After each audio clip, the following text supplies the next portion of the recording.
أعوذ بالله من الشيطان الرجيم. بسم الله الرحمن الرحيم.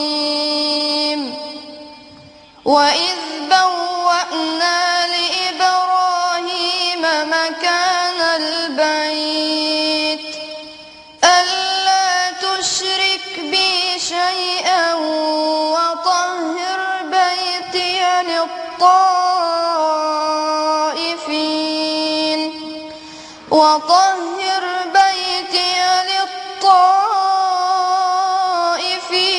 والقائمين والركع السجود. وأذن في الناس بالحج يأتوك رجالا وعلى كل ضامر يأتين من كل فج عميق ليشهدوا منافع لهم ويذكروا اسم الله في أيام معلومات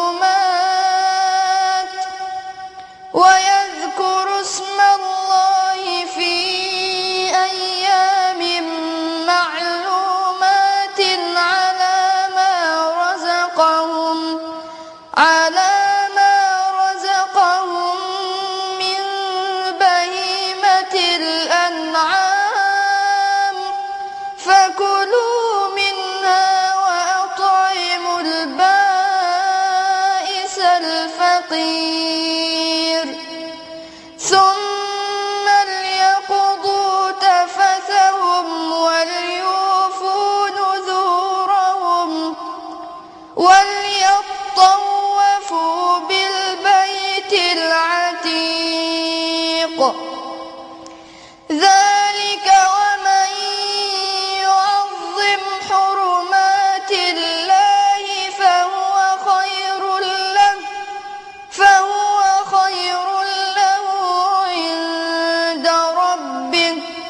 وأحلت لكم الأنعام إلا ما يتلى عليكم فاجتنبوا الرجس من الأوثان واجتنبوا قول الزور حنفاء لله غير مشركين به. ومن يشرك بالله فكأنما خر من السماء فتخطفه الطير أو تهوي به الريح في مكان سحيق. ذلك ومن يعظم شعائر الله فإنها من تقوى القلوب. لكم فيها منافع إلى أجل مسمى ثم محلها